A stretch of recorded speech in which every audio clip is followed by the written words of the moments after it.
Seriously though, what is it about a man in a uniform? I don't get it, but they are so hot. Wow.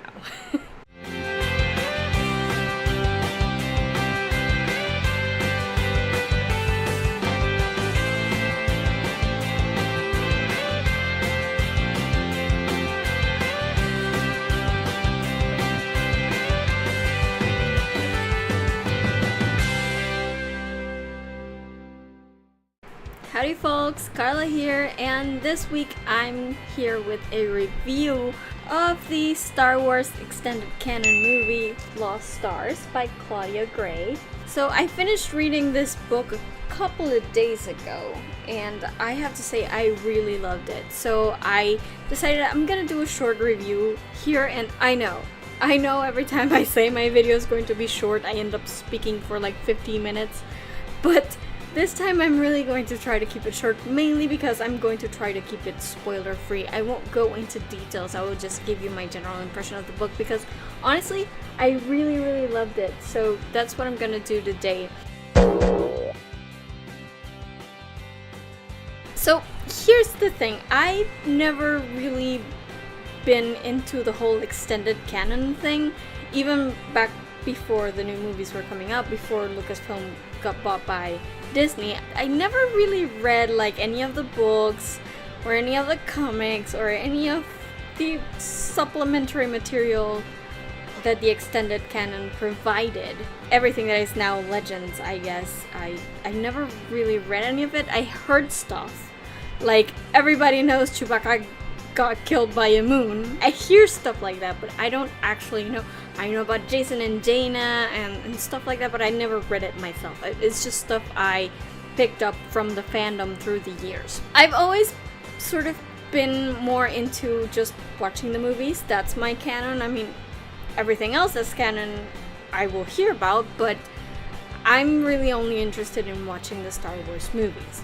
So when Lucasfilm was bought by Disney, I kind of followed the same philosophy. I knew there were books coming out about a ton of stuff. I never really read it. The only one I really wanted to read, and I did actually, was the novelization for The Force Awakens, simply because I wanted to see what was going on in the characters' minds, and there were some scenes that weren't in the movie, so I was interested in reading that one. I read it, it was okay, didn't blow me over or anything, but I do find myself watching a lot of Star Wars stuff, listening to podcasts, watching Star Wars shows, for example, and just generally hearing from the fandom, and I had read that this Lost Stars book was actually really good. I've heard this from so many people that I decided, you know what, I'm gonna read it, I guess. I'll just look it up. If I can find it in a bookstore somewhere, I will read it. So last year when I went to Hawaii and San Francisco, I picked it up at Barnes & Noble. It's Lost Stars by Claudia Gray. And I had heard this book being billed as a YA book or young adult book, and I love YA. I've never ever had a problem reading YA, even though I'm way past the age range for young adults. I know that there are a lot of people out there, especially among the older set of the Star Wars fans, that really look down their nose at young adult stuff. Maybe because they think it's, I don't know, shallow or superficial or just too focused on the romance and the drama, and they think adults shouldn't read young adult fiction, that somehow they lose something. But I've always been a fan of young adult fiction. I know that if you do it right, you don't need sex, you don't need profanity in order to tell a story that is very deep and very complex and very dark. I mean, just think of the Hunger Games, and that stuff gives me nightmares, and I'm 32 years old. It's crazy how awful a world it can describe without needing to use sex or violence or profanity. And I found that, for example, in series that I have read that are adult series, that include sex, that include really bad violence, and include profanity, basically that's the only distinction. The story itself could probably be told in a young adult format and still have the same impact. For example, I really like the Dresden Files, and apart from 2 sex scenes and some swearing, there's really nothing that it differentiates the Dresden Files from a young adult story. It's easy to read, it makes you think about stuff, it doesn't spoon feed you things, it doesn't talk down to its audience. Actually, if it's directed toward young adults, it's directed towards making them think. That's the way I feel about many stories such as The Hunger Games or Harry Potter. They're not basic stories, they're not dumbed down for the young adult audience. So young adult can be really good. And I know that a lot of people just sort of looked down at this book to begin with when it was announced, because it was like, oh, young adult, it's all going to be about romance and drama and love triangles, why would I read this? And then people started reading it and they swallowed their words, because I think this is pretty much the most recommended Star Wars extended canon book that I have seen so far, because everybody that I watch, everybody that I follow that is a Star Wars fan has loved this book. So I decided, okay, I'm gonna read it. I bought it last year when I was in Hawaii, but I didn't get to read it up until now because my to-read list is humongous. But I have to say, I don't regret it at all. This book is amazing. Everybody needs to read this. I mean, just freaking look at that cover. Can we talk about the cover? The cover is amazing. It's incredible.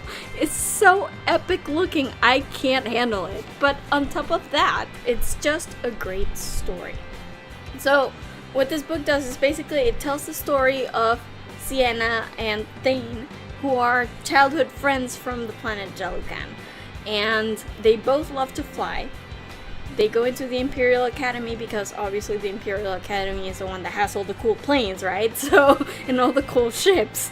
So they go into the Imperial Academy and they become part of the Empire, and then later on Thane leaves the Empire, but not before the two of them fall in love, and it's all a bit about the drama of being on opposite sides of a war, even though they're both good people, and knowing that the other has good reasons to do what they're doing, but still sort of being unable to agree on the fundamental difference between the Empire and the Rebellion.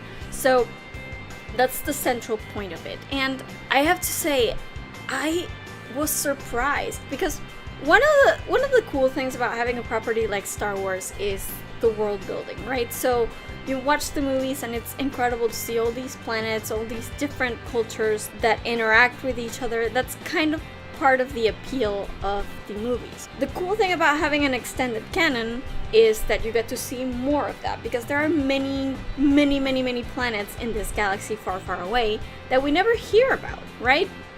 And many cultures and many different alien species that we just never hear about. So that's one cool thing about the extended canon. I'm not going to read all of them, I just read this one because, well, it was well recommended, and then the same author then released a second book in the Star Wars extended canon called Bloodline, which is all from Princess Leia's point of view, and I really want to read that one. I also bought it and I'm gonna read it after I'm done with this.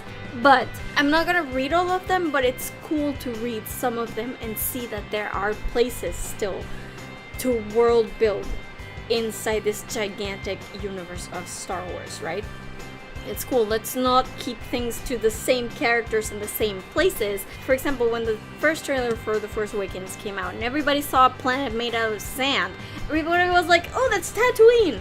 No, it's not Tatooine. There are other planets, right? So this is one cool thing about reading extended canon books. I love seeing Jalukan.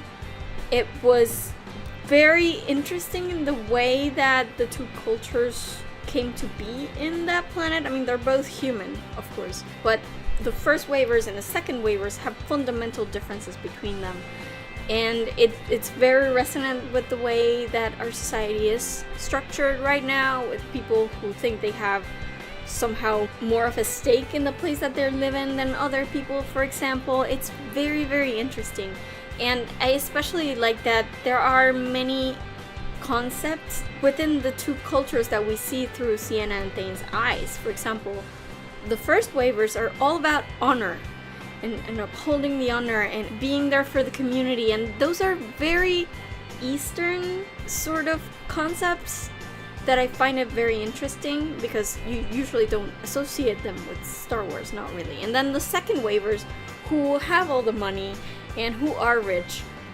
don't really feel any sort of attachment to their planet, I guess, not really, or to their family, or to authority of any kind other than the one that can make them richer and make them live better, right? So it's very interesting to see. There's something about two characters that are friends since childhood that I've always loved. Whether that goes to a romantic place or not, it's just really cool to see that bond. And Cien and Thane were especially drew me in significantly more because they could fly together. I love flying. I'm sure if you think about how many trips I've taken recently, I really love flying. It's one of my favorite things in the world. I would not be able to be a pilot because my hand-eye coordination is not the best. But I just love being in the air, so I could relate to them in that way. And I love that they bonded over flying, even though they come from two different cultures within the same planet. I loved seeing a little bit of the Imperial Starfleet Academy, I guess. It was really interesting to see. It was also really interesting to see other cultures within the Academy, because obviously it's not just humans from Jellican who go to the Academy. There's people from all other places, and I was a little bit afraid that this would somehow turn into a Hogwarts type ripoff, I guess. But it didn't. Honestly, the Academy part I felt was a little slow. It wasn't terribly interesting, apart from getting to know all these new characters. But really, the story starts picking up when Thane leaves and goes to join the rebellion. And that's, by the way, not a spoiler, because it's right here in the back cover. I'm not spoiling anything for you guys, but that's when things really get interesting, because then you start to see how people who are so honorable, such as Sienna, who value their honor so much and value their word and their promise and their oaths so much, that can be used to manipulate them. That's very important in the world we live in right now, because people think that just because they've always owed loyalty to a certain group or a certain idea or a certain party, that means that you have to reject everything else without thinking of whether that party or that group or that person deserves your loyalty. And that's very, very important. I also like the fact that Thane was very much a cynic, and I can relate to that because I tend, not to trust people straight away. I'm very private, and I'm not distrustful of authority like he was. I relate to having that little voice in your head telling you, hey, maybe don't go all in on these people, and maybe just step back a little, take care of yourself first. I understand where that goes. So I love Thane to begin with. I mean, I love him because he's hot and he's a pilot, and God, what is it with these pilots, guys? Really? I mean, if it's not Han, it's Poe. If it's not Poe, it's Cassian, and if it's not Cassian, it's now Thane. Like, I have a thing for rebel pilots, I guess. But I really liked seeing Thane go from that cynical person to someone who is actually rather open to authority, as long as it's the right kind of authority, and he can actually perceive with his own being that authority deserves to be respected, deserves his respect as a subject, I guess, as a citizen. And that transition I thought was really great, and just the way they understood each other. Like, I know people will complain about it being a sappy romance. It's not sappy at all. It's very, very philosophical, really. The way that they understand each other and yet don't agree with each other. It's really, really interesting. Another thing that I loved about this book is just getting to see all the really big space battles that we see in the movies in the book through someone else's eyes. It's really cool. Like, I remember feeling, just when we saw Hoth for the first time, I started getting really excited because I'm like, oh my god, we're gonna see the Battle of Hoth and it's going to be awesome. And it didn't let me down at all. I was really, really satisfied with it. and just to know a little bit of the other people who were fighting, because we're so invested in Han and Luke and Leia, but there are other people fighting these battles, people who have things to lose, people who have things they believe in, and who have different reasons for being there and doing that. So it was very interesting. Hoth was my favorite, but Endor was pretty good as well. It was really interesting to see Jakku, because then you go right into The Force Awakens, which starts out in the Fallen Star Destroyer, and you're like, it's awesome. It's really cool. So yeah, I really, really love this book. My favorite character was Thane, as I've stated, but Sienna was also pretty cool. I know that there are people out there now saying that, well, what if Rey is actually Sienna and Thane's child? And I'm like, okay, I knew that was gonna happen, because nobody can ever exist in Star Wars without at least being mentioned as Rey's parents once. But I don't think she is.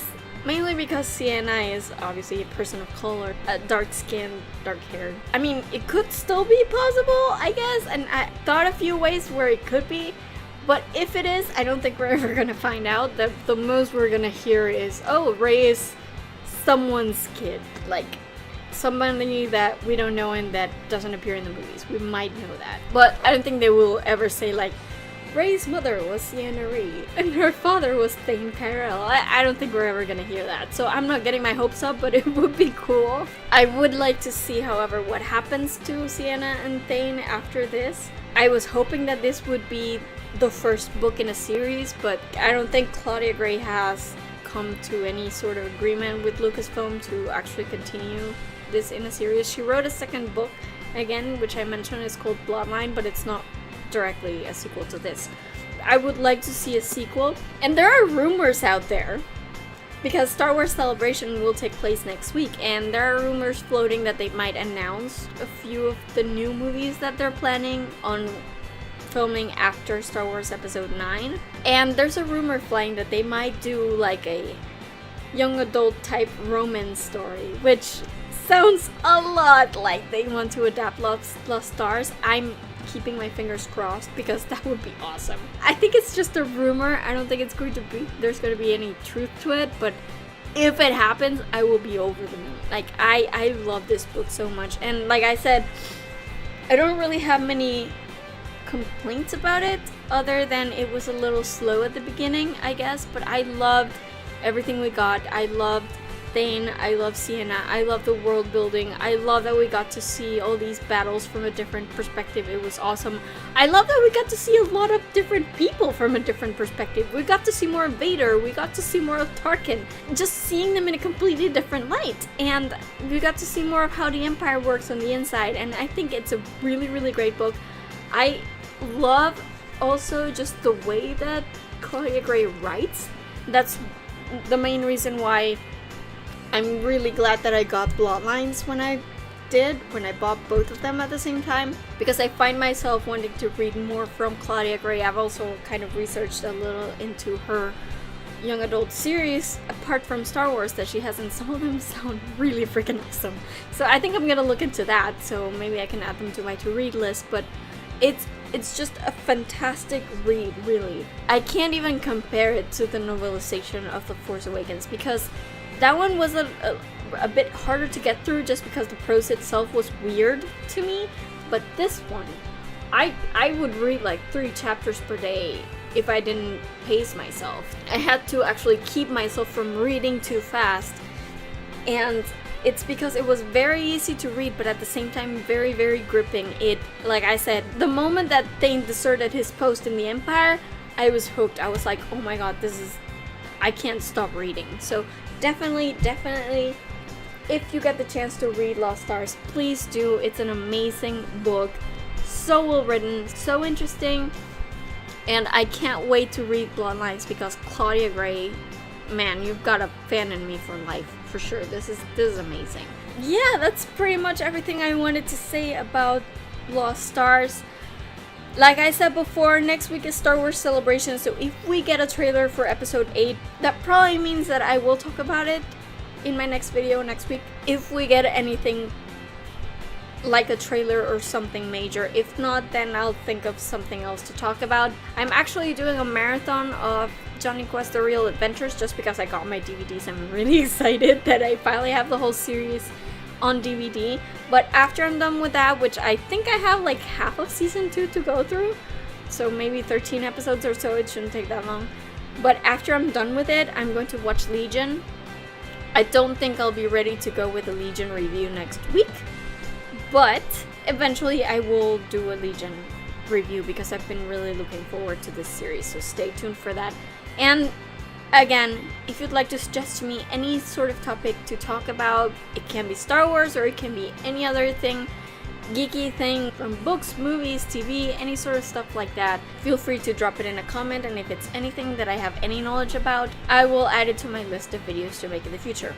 In the meantime, you can find me on social media. I am on Twitter and Instagram at girlsareweird with underscores between the words, and I am on Tumblr at girlsareweird with hyphens between the words.